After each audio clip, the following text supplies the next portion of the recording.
Many Indians living abroad dream of coming back home one day. But one big question always comes up. Can you really live freely in India on an OCI? Sneha and her family decided to find out for themselves. After spending 10 years in Canada, they packed up and moved back to India. All four of them are Canadian citizens, but they now live in India on an OCI status. Soon after their one move, one question flooded the inbox. What are the real limits of an OCI? First, let's clear one of the biggest confusion. OCI is not a dual citizenship. It is a lifelong visa for people of Indian origin. It lets you live and work in India without renewing the visas again and again. So, can OCI holders work in India properly the way Indians do? Let me explain in this video.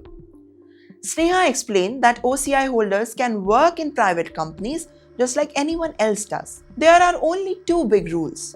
You cannot work for Indian government and you cannot work as a journalist. Other than that, other jobs are open. Well, employers usually do not mind in the foreign passport. OCI holders can also get EPF benefits. Next comes the taxes. This scares many families, to be honest. But the rules are very simple. You pay the taxes where you earn money. Income from India is taxed in India. Income from Canada is taxed in Canada. And India and Canada also have a tax agreement. Yes, this helps to avoid the paying of taxes twice on the same income. So, your hard-earned money stays protected. But what about staying long-term? This is when OCI shines. You can live in India for as long as you want. There is no time limit. This makes OCI very attractive for families planning a permanent return. Now the property. Well, it is a big deal.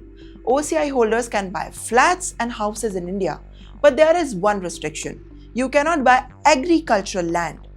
This often suppresses people of the farmland and farmland agricultural land. When Sneha also confirmed a clear common myth.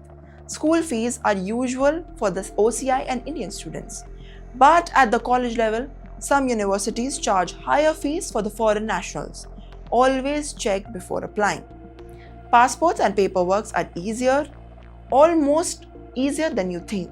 Canadian passports can be renewed from India and OCI itself does not expire. You only need to update your photo when required.